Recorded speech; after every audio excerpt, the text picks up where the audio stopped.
Hola queridos hermanos, reciban un afectuoso saludo y sean todos ustedes bienvenidos a mi escuela sabática. En esta semana estamos estudiando una lección que está llena de simbolismo. Como recordarán, semanas atrás estudiamos acerca del simbolismo y su significado. Esta semana es una de esas lecciones que nos ayuda a entender, comprender de manera más clara qué significa los símbolos, y en este caso la lección número 9 nos trae el título de El yugo de Jeremías. La palabra yugo o el yugo significa el símbolo, y este símbolo tiene un porqué en la lección de esta semana. Esta semana vamos a estudiar, a descubrir y aprender temas de grande impacto que te va a ayudar a ti a comprender más claramente ¿cuál era la lección que Jeremías le estaba dando al pueblo como el profeta de Dios? Tanto así que en esta semana vamos a ver a un profeta que vivía soltero. ¿Por qué Jeremías vivía soltero?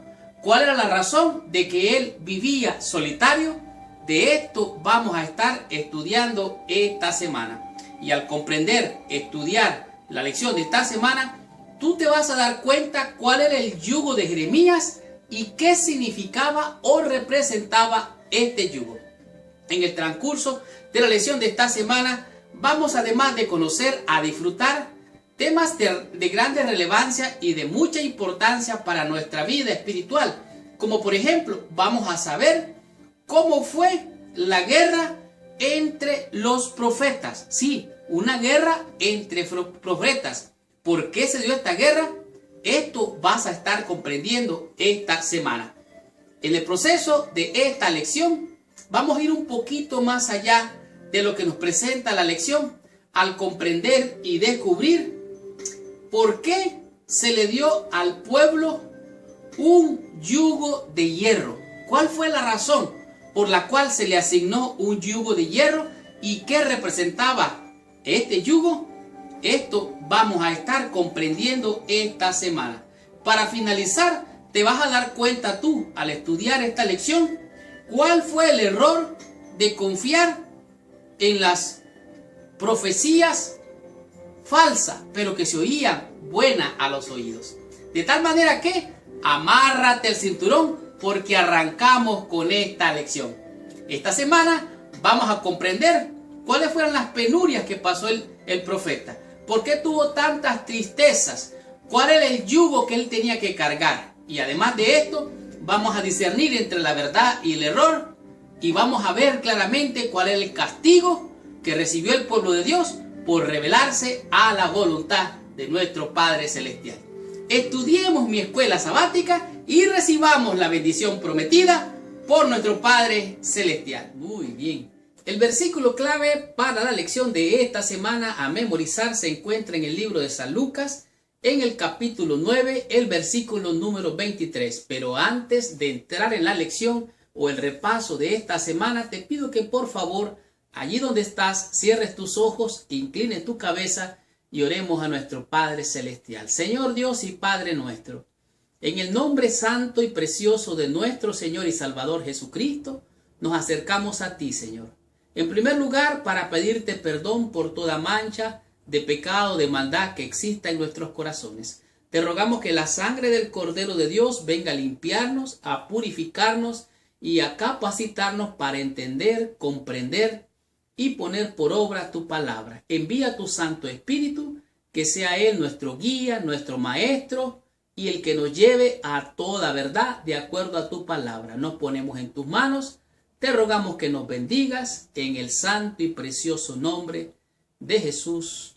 Amén y amén. Pues bien, capítulo 9 del libro de San Lucas, el versículo número 23. Estas son las palabras de nuestro Señor y Salvador Jesucristo. Me impacta grandemente la primera parte, además de todo el versículo. Versículo 23. Y decía a todos, oiga bien lo que le decía Jesús a todos: si alguno quiere venir en pos de mí, niéguese a sí mismo, tome su cruz cada día y sígame. Es interesante notar que este es el mensaje de Cristo para todos. Aquí dice y decía a todos: si alguno quiere venir en pos de mí, niéguese a sí mismo. Si tú quieres ir en pos o seguir a Jesús, tienes que negarte a ti mismo. Tienes que desaparecer tú. Yo tengo que hacerme a un lado para que sea Cristo el que esté enfrente y sea Él el que haga la obra en mí para bendecir a otros. De tal manera que debo de negarme mis propias inclinaciones y además de esto, debo de tomar mi cruz. La cruz puede representar muchas cosas. Es un simbolismo, como dijimos al comienzo.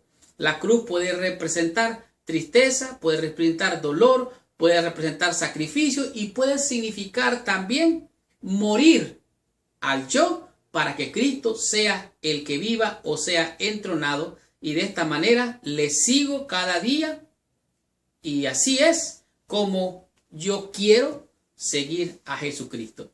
En la lección de esta semana, como dijimos, se llama el yugo de Jeremías. Y al estudiar esta lección vamos a comprender, como ya vimos, que los profetas realmente predicaron no solamente mediante palabras. Ellos utilizaron lecciones objetivas, lecciones claras, que puedan ilustrar, enseñar y dar a conocer el mensaje de Dios.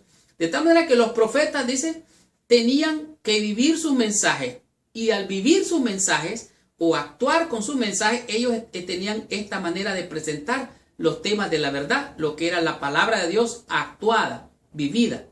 Ellos tenían que enseñar y vivir por el ejemplo y por el precepto. En este caso se les manda a Jeremías, dice que primero tenía que usar un yugo de madera. O sea, Jehová dice, me ha dicho, hazte coyundas. Oye, es coyunda, es para amarrar ese yugo.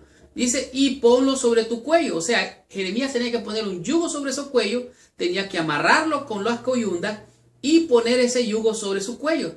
De tal manera que tenía que pasar una experiencia dura, difícil, prácticamente bien incómoda. Pero digo más, dice aquí, él tenía que llevar una carga muy pesada.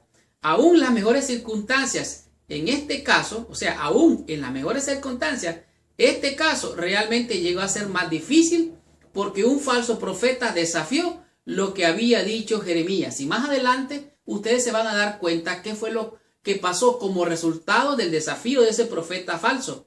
Y se van a dar cuenta cómo la lucha entre la verdad y el error, entre la verdad y la mentira, de una y otra manera, Dios saca a luz su palabra y su bendición o las consecuencias de la desobediencia de aquellos que no aceptan el mensaje y prefieren recibir un mensaje falso, un mensaje tal vez de adulación, un mensaje de aparente gracia, pero que además de eso trae condenación. Dice aquí, un mensaje de gracia también puede ser un mensaje falso. De tal manera que Jeremías tenía que vivir una experiencia. Él tenía que, si alguien estaba de duelo, llorando, sufriendo, él tenía que mantenerse al margen. Si alguien estaba con gozo, con alegría, él tenía que mantenerse a un lado de estas cosas.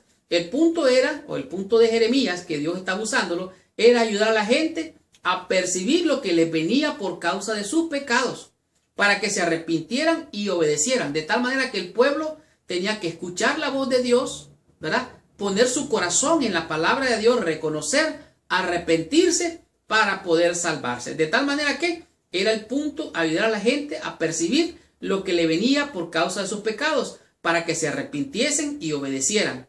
Y que así aminoraran las tristes consecuencias de sus acciones pecaminosas. De tal manera que el yugo de Jeremías tenía un simbolismo, era un mensaje para que el pueblo entendiera lo que vendría en el futuro.